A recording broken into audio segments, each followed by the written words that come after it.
انا من 25 الشهر يوم طلع الاعلان، انا ما ادري، لقيت الناس يباركون. يعني من الاسبوع صار يا ولد ليه امس لما كلمتك، كنت كلمتك الاربعاء. نعم. ايه وانا في حاله يعني ضياع كامله. يا سبحان الله. والله ان حتى يعني هذا القلب السليم سبحان إيه الله. والله لا ما نوم يقبل ولا الاكل. رفض انه يا رجل يقبلها حتى فقط الصراخ اربط الانسان. فيها. اي الصراخ اربط فيها. هذا لازم يطلع من ذمتي. فالحمد لله رب العالمين، يا رب لك الحمد على الثبات. الله عز وجل. وعسى الله يعوضنا خير ان شاء الله، وان شاء الله هي عند اللجنه هم ابخص فيها. نعم اخرجها الى جمعيه التراحم اليوم، تم يعني راح احط لكم ان شاء الله الوصل. سوف يتم صرفه في مصارف شرعيه خاصه فيها. المال هذا اللي يعني ان الله طيب لا يقبل الا طيب، هذا يعتبر مال حرام.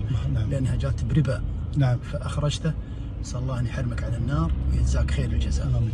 وعموما احنا حتى الحساب سكرته بالمره، انا صار لي من 2015 او 16 انا حسابي ناسي بنك ورقه. خليه كذا. ناسي، انا سكرت حساب الاساسي وهذا ناسي. نقول هذا ابتلاء من الله.